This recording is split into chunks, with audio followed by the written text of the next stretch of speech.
बिस्मिल्लाहिर्रहमानिर्रहीम। आज हम आपकी खिदमत में एक सबक आमोज अफसानवी किस्सा लेकर हाजिर हुए हैं। किस्सा है एक शख्स की सबसे छोटी बेटी का। छोटी बेटी अपने बाप का घर क्यों छोड़कर चली गई और किस तरह उसकी एक बादशाह से शादी हो गई।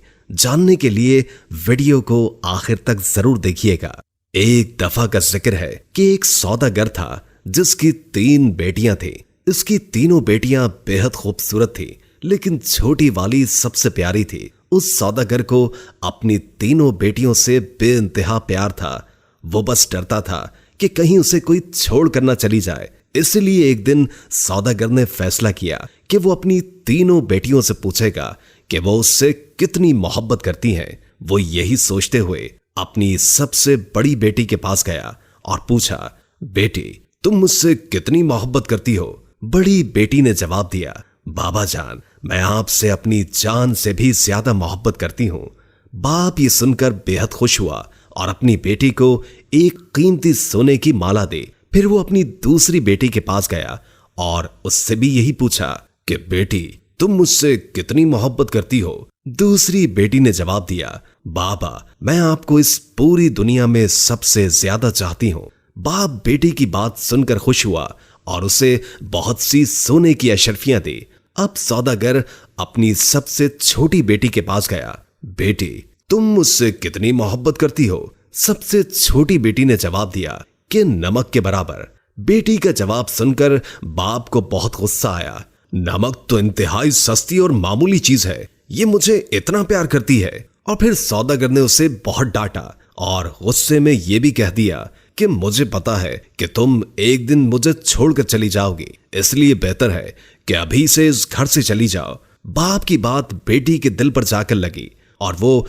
किसी को भी बताए बगैर घर से रोते हुए निकल गई। वो लड़की एक ऐसी जगह से गुजर रही थी जहां बहुत सी घास उगी हुई थी। लड़की ने अपने लिबास के ऊपर ही एक और घास का लिबास बनाकर पहन लिया ताकि पहचानी ना जाए। इसके बाद वो बादशाह के महल के बाहर जाकर रुक गई और बाहर खड़े सिपाहियों से कहने लगी कि सुनो, मुझे कुछ काम की जरूरत है, क्या तुम मुझे काम पर रख लोगे? मुझे सब काम आता है। नहीं बीबी, हम ऐसे किसी को काम पर नहीं रख लेते, जाओ यहां से। लड़की उदास हुई लेकिन फिर से इसरार करने लगी, देखो मुझे काम की बहुत जरूरत है, मेरे लायक कोई तो काम होगा महल में। इससे पहले कि सिपाही इनकार करता, एक बावर्ची उनके पास आकर खड़ा हो गया। उसने शायद लड़की की बात सुन ली थी। उसे लड़की पर बहुत तरस आया, इसलिए उसने लड़की को अपने साथ रख लिया। बावर्ची ने उसे सारे काम समझाए और उसे उसके सोने की जगह भी दिखा दी जहां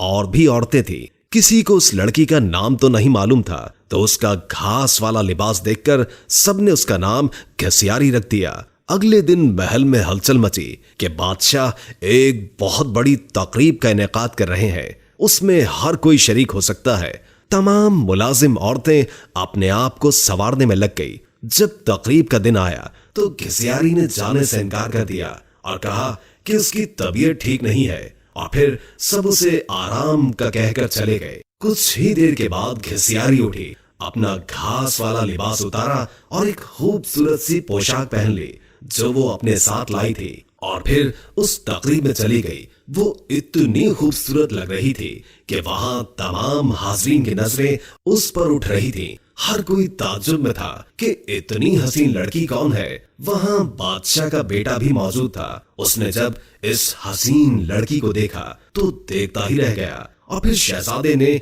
पूरी तकरीब बस घसियारी के साथ बातों में गुजार दी। शहजादे ने किसी और की तरफ आंख उठाकर भी न देखा। फिर घसियारी किसी की भी नजरों में आए बगैर वापस महल में आ गई। अगले दिन औरतों ने कहा कि तुम्हें वहां होना चाहिए था। कल बादशाह का बेटा एक हसीना पर लट्टू हो गया और सारा वक्त उसी के साथ रहा। घसियारी बज़ाहिर उदासी हुई, हाँ काश मैं भी जा सकती। कुछ दिनों के बाद बादशाह ने फिर से एक तकरीब रखी। इस बार घसियारी ने यही बहाना लगाया कि उसकी तबीयत ठीक नहीं है, सो वो नहीं जा सकती। लेकिन सबके जाने के बाद उसने फिर से एक उम्दा लिबास पहना और तकरीब में चली गई। शहजादा उसे देखकर बहुत खुश हुआ और एक कीमती अंगूठी उसे तोहफे में दे दी। फिर तकरीब खत्म होने से पहले ही वो वापस महल में आ गई। दूसरी तरफ बादशाह का बेटा सौदागर की इस छोटी सी बेटी पर फिदा होकर रह गया था। उसने फैसला किया था कि वो अपने बाप से इस लड़की का जिक्र जरूर करेगा। अब अगली तकरीब शहजादे ने खुद जानबूझकर रखवाई ताकि वो इस लड़की से मिल सके, लेकिन इस बार घिसियारी न आई। शहजादा उदास हुआ।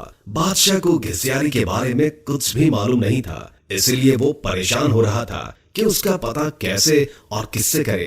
एक दिन शहजादे ने महल के मुलाजमों से सागूदाना बनाने की फरमाइश की। घिसियारी को जब ये पता चला तो उसने खुद सागूदाना बनाने की ख्वाहिश का इजहार किया। उसे इजाजत दे दी गई। घिसियारी ने सागूदाना बनाने के बाद वही कीमती अंगूठी जो शहजादे ने उसे दी थी सागूदाने में डाल दी। अब शहजादा मेज पर बैठा सागूदाना खा रहा था। जब खाना खा चुका तो देखा कि प्याले में अंगूठी पड़ी है। वो अंगूठी पहचान गया और जल्दी से अपने मुलाजमीन को बुलवाया। मुलाजमीन ने बताया कि ये सागूदाना घिसियारी नामी मुलाजमा ने बनाया है। फिर घिसियारी को बुलवाया गया। शहजादा घिसियारी को पहचान न सका, लेकिन जब घिसियारी ने बोलना शुरू किया तो शहजादे को उसकी आवाज सुनकर यकीन हो गया कि ये वही लड़की है जो उसे तकरीब में मिली थी और जिस पर वो दिल हार बैठा है। फिर घिसियारी ने अपना सारा किस्सा शहजादे को बताया कि वो इस महल में किस तरह पहुंच गई।